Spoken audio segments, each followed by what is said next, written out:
How are you not married? Or how about, how have you never been married?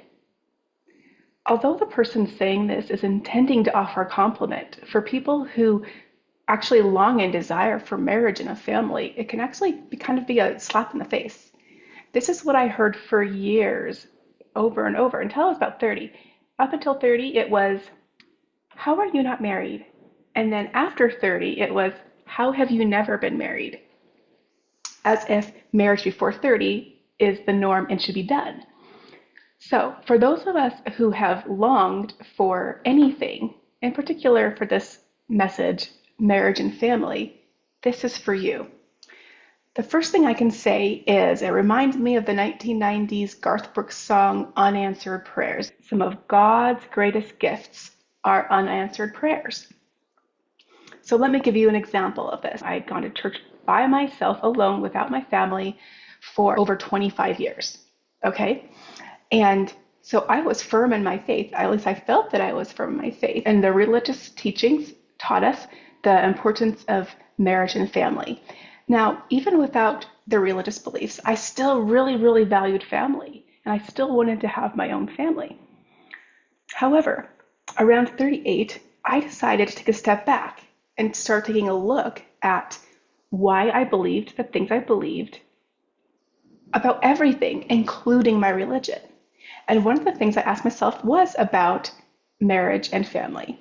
It was about also, do I believe that I need to be married before having children? Because there were a lot of people in my religious background who believed that you should only be a single parent if you're forced into it, that it should never be a choice. And it even came off as though it's wrong to be a single parent unless it's not your choice. So I had some questions. I had some things to think about. I went through this process and I decided I was tired of waiting for a man to make this dream come true. So I was just going to do it myself. And at the time I was an innkeeper and I kind of had this vision of running my own inn. So I decided to do everything I could to put my feelers out there to buy or take over a functioning inn and then adopt a couple of kids and make my own family work, make my own vision, right? Okay, so I did everything I possibly could. And when I'd done everything I could, I stopped and I literally looked toward the heavens and said, open the path, open the door for me to go down the right path. The interesting thing here is that I had an ad blocker on everything for the internet, including Facebook. I had not seen an ad on Facebook for months. Yet when I opened Facebook, I saw one ad. And that ad was a life coach that helped women who felt like they had everything else. They had their career together, they were successful, everything seemed great, but they kept attracting the wrong kind of guy. So it was literally how to find the right man for you to marry. And I thought, I just said no to this. Like I literally just walked away from the man, right? And so it was the only ad, so I clicked on it and I talked to the person, the coach. I enrolled in the program, paid $12,000. She very kindly helped me open 2 credit cards so that I could pay her $12,000 on the spot. Very kind of her. And the only thing I got out of that relationship was understanding how my inner child was impacting my thoughts and my actions and how those actions affected my behavior and how that behavior was consistently attracting a certain type of man or in general a certain type of person into my life. So I kept getting narcissists. I had some narcissists in my childhood growing up. It was the norm to me. I dated a narcissist for a year and a half before I found my way out. And just as a side note, someone who is a victim of emotional or physical mental abuse, it takes them an average of 7 times attempting to leave the relationship before they're successful. It took me 3. We'll talk about narcissism and escaping narcissism in another video, but the whole point is I was attracting this person that I was all practically expecting because of my home environment growing up. So it's understanding how your inner child is actually attracting the wrong person. The second thing was actually two books. There were two books.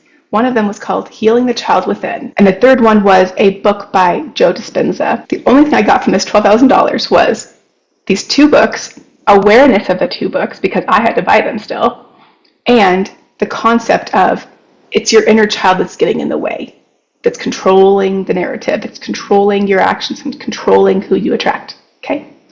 So after not really getting anything else out of this relationship, I left it, but I still had those two books, and I allowed those two books to guide me to other resources. The same way I looked to the heavens, I asked myself and asked the heavens, what next, right? And it led me down a path that gave me the skills and tools I needed to heal myself. And after I healed myself, I looked back and I said, I'm really, really grateful that I had not gotten married when I wanted to. Because I remember when I was, the first time I expressed that I wanted to be, my vision, my goal was to be a stay-at-home mom and do my very best raising my kids the best way I could. I was 16 years old, okay? And my mom, when I told her this, she said, well, that's an admirable goal. However, you need to find something you would be happy doing for the rest of your life if you never got married and never had children. And for a 16-year-old who had this dream, it was heartbreaking. And I went to my room and I cried.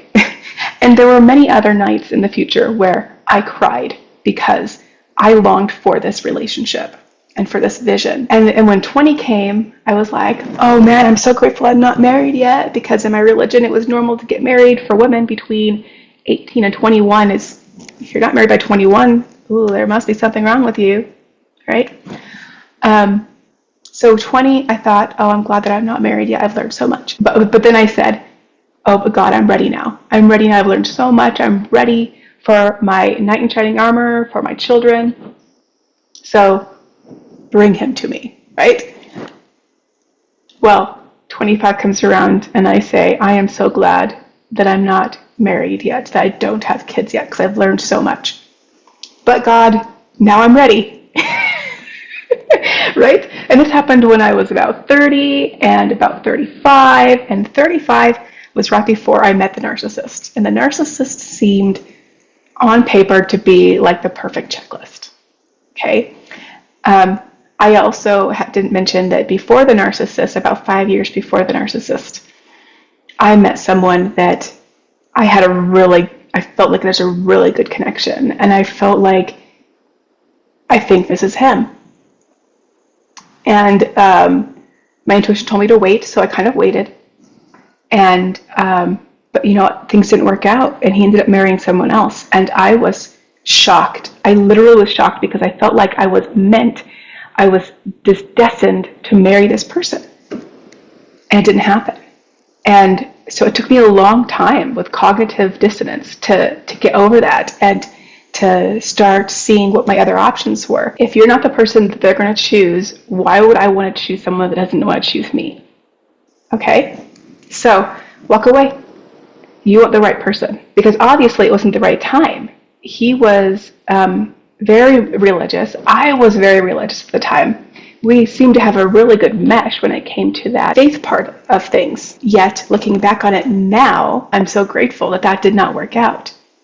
Because I know I would have gone full-fledged into this marriage, had probably 6 kids, because my goal was to have 4 of my own and adopt 2. Then at a certain point, when I started asking myself questions about my religious beliefs, that would have been very, very challenging on that family. And I don't know where that would have led the family. It definitely would have been challenging on the children. So years later, the narcissist, he comes, he goes. Part of that really shook me. It really shook my own self-esteem. It made me wonder if I was a narcissist. Yet, at the same time, again, very grateful that I had not gone through with it just because it looked good on paper. Part of me knew deep down, this is not good, but I ignored it. I ignored it over and over and over. And I think that part of that was because I saw so many great things. I saw so many things I wanted for my family. if only they would change this or change that, right? Or if only they would treat me better. I was 5 years old when my inner child was hurt. 5 years old. That 5 year old perspective was running my fears, running my choices, running because of my behavior, the people I was attracting. The fears of the 5 year old who had that narcissist in their environment was attracting the same thing over and over because it was the comfort zone. And it was completely unconscious. It was not until I went through the process of healing my inner child and then taking the time to acknowledge when my behaviors were telling me, oh, wait, that's the inner child that's responding now. You need to go back through that process, use cognitive behavioral therapy, which I used on myself to get through my insecurities. So you had to go through that process of, okay, it's not true. My inner child already knows that. I'm just reminding my inner child, you don't need to keep being afraid. You don't need to keep automatically responding this way. It wasn't until I did that not only did I truly deeply love who I was, regardless of society, regardless of expectations, regardless of religion and family expectations and culture and friend expectations.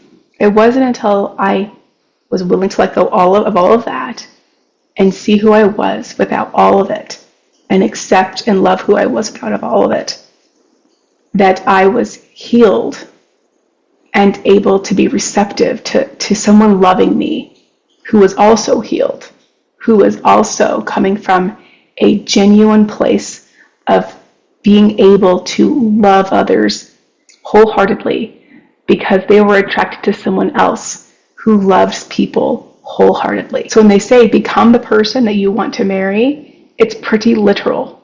You need to become the person that you want to attract. At this point, I invite you to take a look at the things that you long for, the things that you want in your life, and ask yourself, what is it that's keeping me from getting them? If you were truly prepared inside, you would be doing the things behaviorally by action that would be getting to you to the things that you want. Even if that means gaining the confidence to go way outside your comfort zone and do things that you normally would not do and that would completely shock your family and people that know you. These are the things you would be doing if you had the confidence and the belief and the courage inside for yourself to believe in yourself. You would become a different person and you would act differently. You would make different choices.